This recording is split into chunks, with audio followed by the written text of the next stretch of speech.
Now, let's look into the p-n junction. An n-type semiconductor material can be created by doping a silicon atom with small amounts of antimony, and also to make a p-type semiconductor material by doping another silicon atom with boron. As these newly doped n-type and p-type semiconductor materials are electrically neutral, they do have a very little change on their own. But what happens when we infuse these two semiconductors, that is these two types of semiconductors? When a p-type and an n-type semiconductors are joined together, they behave in a very different way and forming a junction which is commonly known as the p-n junction.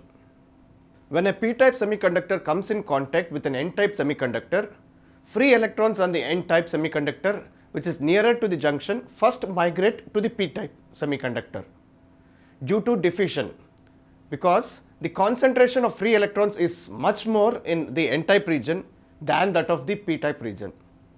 The electrons coming to the p region will combine with the holes they first find. That means the free electrons comes from the n-type region will combine with the acceptor impurity atoms which is nearer to the junction. This phenomenon makes negative ions. As the acceptor impurity atoms nearer the junction in the p-type region becomes negative ions, there will be a layer of negative static ions in the p region which is adjacent to the junction.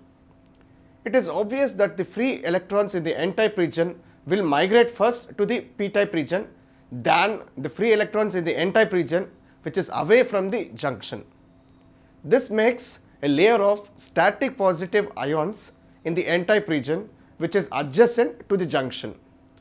After the formation of the sufficiently thick positive ions layer in the n-type region and the negative ions layer in the p-type region, there will be no further diffusion of electrons from n-type region to p-type region, as there is a negative wall in front of these free electrons. These two layers of ions form the p-n junction.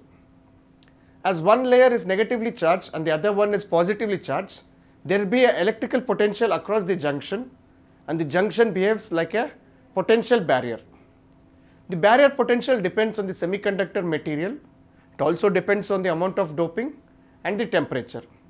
It is found that the barrier potential for germanium semiconductor is 0.3 volts at 25 degrees centigrade, and it is for silicon semiconductor 0.7 volts at the same temperature. This potential barrier does not contain any free electrons or the holes. Since all the free electrons are combined with the holes in this region, and due to the depletion of the charge carriers, whether it is electrons or holes in this region, it is called as the depletion region.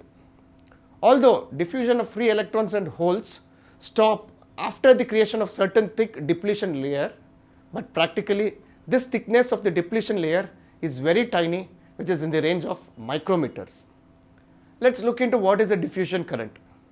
The process by which charge carriers, whether it's electrons or holes in a semiconductor, moves from a region of higher concentration to a region of lower concentration is known as diffusion.